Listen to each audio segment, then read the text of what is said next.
زخموں سے تڑپتے ہوئے ایک شخص نے پانی مانگا اور وہ سخت پیاس کی شدت میں مبتلا تھا اور العطش العطش پکار رہا تھا، تو کوئی چھاگل میں پانی لے آیا اور وہ پانی اس کی زندگی برقرار رکھنے کا ذریعہ ہو سکتا تھا۔ جو ہی اس نے وہ آب خورا اپنے ہونٹوں کے قریب کیا تو دوسرے زخمی کے تڑپنے کی اور اس کی بے تابی کی صدائیں بلند ہوئیں اور اس نے بھی العطش العطش پانی پانی پکارا، تو اس نے وہیں سے وہ آب خورا چھوڑ دیا اور کہا کہ یہ میرے اس بھائی کو دے دیا جائے۔ وہ پینے لگا تو تیسری جانب سے آواز آئی تو اس نے وہاں بڑھا دیا، تو اس طرح وہ 7 جگہ سے گھومتا رہا اور وہ پیاس سے جان دے دیتے ہیں لیکن ترجیح دوسرے بھائی کو دے رہے ہیں۔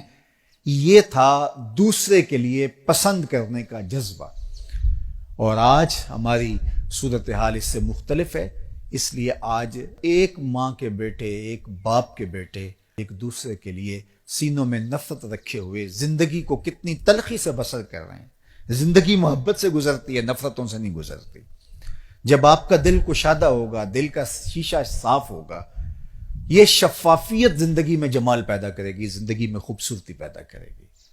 جب آپ دوسروں کے لیے کشادہ دل نہیں ہوں گے، کشادہ دماغ نہیں ہوں گے، کشادہ ظرف نہیں ہوں گے، تو اس وقت خود بخود زندگی تنگ ہونا شروع ہو جائے گی۔ تو وہ ضابطہ دیا میرے اور آپ کے آقا و مولا نے کہ لا یؤمن احدکم حتی یحب لاخیہ ما یحب لنفسہ۔ خوبصورت معاشرت کی ضمانت ہے حضور علیہ السلام کا یہ فرمان۔ یہ دلوں کی تختیوں پہ نقش کر لیجئے اور اس کو زندگی کا منشور بنا لیجئے۔ زندگی سوکھی بھی ہو جائے گی اور آپ ایک نافع وجود کی شکل میں اس معاشرے کا حصہ ہوں گے۔ اور وہ کیا ہے؟ لا یؤمن احدکم حتی یحب لاخیہ ما یحب لنفسہ۔ اتنی دیر تک کوئی شخص کامل مومن نہیں ہو سکتا جب تک وہ اپنے بھائی کے لیے وہ پسند نہ کرے جو اپنے لیے پسند کرتا ہے۔ جب معاشرہ ان رویوں کا حامل ہو جائے گا تو مجھے بتائیے کہ یہ جنگ و جدل، یہ شریکہ برادریوں کی لڑائیاں، یہ فسادات، یہ خود غرضیاں اس معاشرے کو جہنم زار بنا رکھا ہے جن چیزوں نے، یہ کہاں باقی رہیں گی؟ صرف یہ حدیث حسن معاشرت کی ضمانت ہے اگر اس پر میں اور آپ عمل پیرا ہوں۔ اس لیے مجھے اور آپ کو یہ طے کر لینا چاہیے کہ یہ زندگی کا بہترین اسلوب ہے اور خوبصورت انداز حیات ہے جو سکھایا گیا، اور ایمان کی ایک خوبصورت تعبیر پیش کی گئی کہ کامل مومن ہوتا کون ہے۔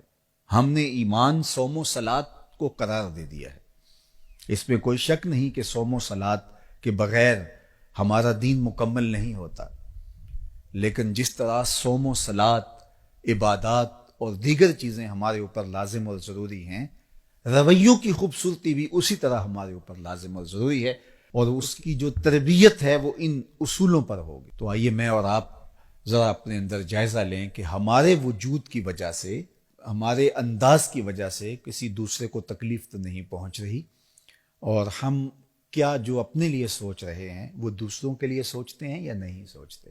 خوبصورت انسانی رویے اسی معاشرت میں پنپتے ہیں جب اس طرح کی سوچیں نشو و نما پاتی ہیں، اور اس کے مقابل جب خود غرضی کا مزاج پیدا ہوتا ہے تو پھر معاشرہ انسانوں کا معاشرہ نہیں رہتا، وہ وحشیوں کا اور درندوں کا معاشرہ ہو جاتا ہے۔ اس لیے یہ حضور علیہ السلام کا فرمان کہ اتنی دیر تک کوئی شخص کامل مومن نہیں ہو سکتا جب تک وہ اپنے مومن بھائی کے لیے وہ پسند نہ کرے جو اپنے لیے پسند کرتا ہے۔ ہمیں پتہ ہے کہ ہمارے لیے اچھا کیا ہے اور ہم کن چیزوں سے سرشاری خوشی اور فرحت محسوس کرتے ہیں، اور ہم وہی اپنے دوسرے بھائی کے لیے جب کریں گے تو ایک صالح معاشرت تشکیل پانا شروع ہوگی، اور یہ مقصود ہے دین کا، ایک پاکیزہ معاشرہ تشکیل پانا، دوسرے کو ترجیح دینا، ضرورت ہوتے بھی دوسرے کو ترجیح دینا۔